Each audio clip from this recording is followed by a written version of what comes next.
One of the things that you have the ability to do when you start logging the actual time that a mechanic is working on each individual job that he's doing is to track their performance overall when you're looking at a particular time frame. So, as an example, if we go back to a job itself, so let's just back up over here to one of these jobs, and I'm going to edit the job and take a look at a few things.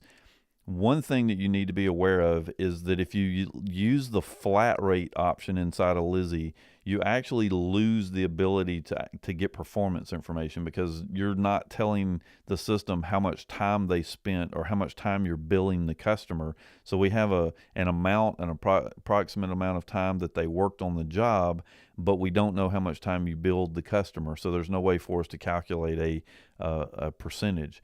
Now, if you want to still have the best of both worlds, what you can do is select an actual labor rate, and you'll notice here that both of these fields are editable.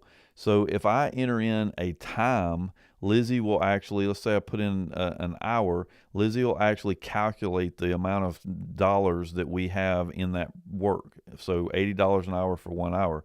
But if I were to put in, let's say $60 that we're going to charge them, Lizzie will actually back calculate the time for you.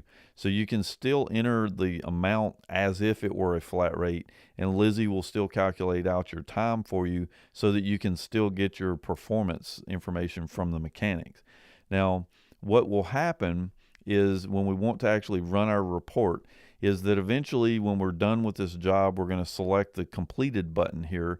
And once we do that, Lizzie will then assign that job to our performance report. So the next performance report that runs, I'll be able to include that job. Now, once that performance report runs, this job will become locked. There won't be any way to go in and modify that job at that point. So you want to make sure that before you hit the complete button that they really are finished with that job, because if any changes need to be made, you'll have to come back to the service ticket and actually create a new job on here to do the extra work.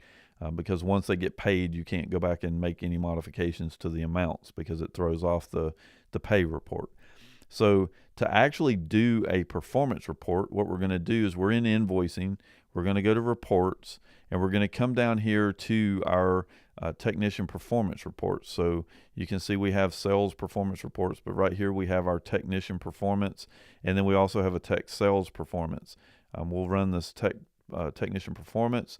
We pick the day that we want. So let's say that we're going to run it for this week. We choose the types of jobs that we want to include on this performance report.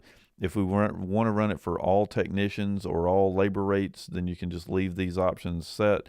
But basically, you're going through and telling it to give you all of the information based on the parameters that you've set up here.